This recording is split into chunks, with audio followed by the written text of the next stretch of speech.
بسم اللہ الرحمن الرحیم۔ حضرت ابو ہریرہ رضی اللہ تعالیٰ عنہ سے روایت ہے کہ نبی کریم صلی اللہ علیہ وسلم نے ارشاد فرمایا،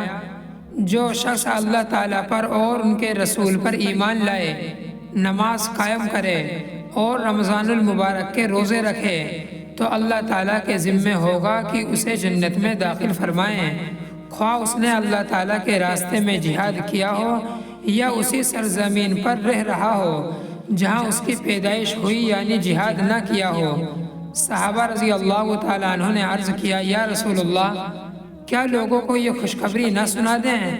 آپ صلی اللہ علیہ وسلم نے ارشاد فرمایا، نہیں، کیونکہ جنت میں 100 درجے ہیں جو اللہ تعالیٰ نے اپنے راستے میں جہاد پر جانے والوں کے لیے تیار کر رکھے ہیں، جن میں سے ہر 2 درجوں کے درمیان اتنا فاصلہ ہے جتنا آسمان اور زمین کے درمیان فاصلہ ہے۔ جب تم اللہ تعالیٰ سے جنت مانگو تو جنت الفردوس مانگا کرو، کیونکہ وہ جنت کا سب سے بہترین اور سب سے اعلیٰ مقام ہے، اور اس کے اوپر رحمان کا عرش ہے، اور اسی سے جنت کی نہریں پھوٹتی ہیں۔ حضرت ابو درداء رضی اللہ تعالیٰ عنہ سے روایت ہے کہ رسول اللہ صلی اللہ علیہ وسلم نے ارشاد فرمایا، جو شخص ایمان کے ساتھ 5 عمل کرتا ہوا اللہ تعالیٰ کی بارگاہ میں آئے گا، وہ جنت میں داخل ہوگا۔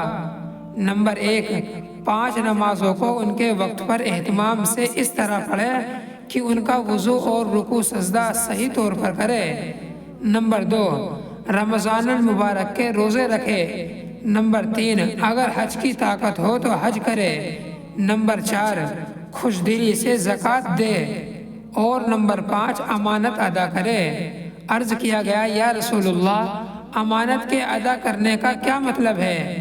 آپ صلی اللہ علیہ وسلم نے ارشاد فرمایا، جنابت کا غسل کرنا، کیونکہ اللہ تعالیٰ نے آدم کے بیٹے کے دینی اعمال میں سے کسی عمل پر اعتماد نہیں فرمایا سوائے غسل جنابت کے، کیونکہ غسل جنابت ایسا چھپا ہوا عمل ہے کہ اس کے کرنے پر اللہ تعالیٰ کا خوف ہی اسے آمادہ کر سکتا ہے۔ حضرت فضالہ بن عبید انصاری رضی اللہ تعالیٰ عنہ روایت کرتے ہیں کہ نبی کریم صلی اللہ علیہ وسلم نے ارشاد فرمایا، میں اس شخص کے لیے جو مجھ پر ایمان لائے، فرما برداری اختیار کرے اور ہجرت کرے، ایک گھر جنت کے مضافات میں ایک گھر جنت کے درمیان میں دلانے کا ذمہ دار ہوں،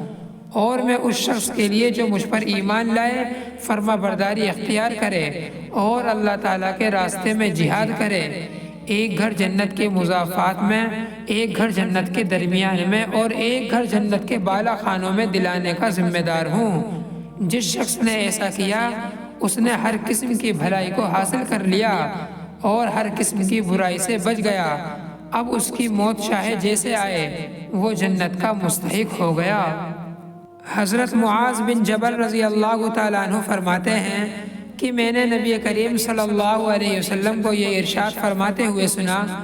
جو شخص اللہ تعالیٰ سے اس حال میں ملے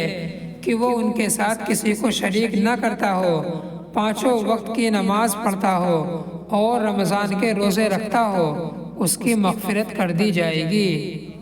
حضرت ابو ہریرہ رضی اللہ تعالیٰ عنہ سے روایت ہے کہ نبی کریم صلی اللہ علیہ وسلم نے ارشاد فرمایا، جو شخص اللہ تعالیٰ سے اس حال میں ملے کہ اس نے اللہ تعالیٰ کے ساتھ کسی کو شریک نہ ٹھہرایا ہو،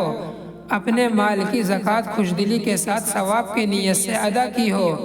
اور مسلمانوں کے امام کی بات کو سن کر اسے مانا ہو، تو اس کے لیے جنت ہے۔ اللہ تعالیٰ ہم سب کو ان باتوں پر عمل کرنے کی توفیق عطا فرمائے۔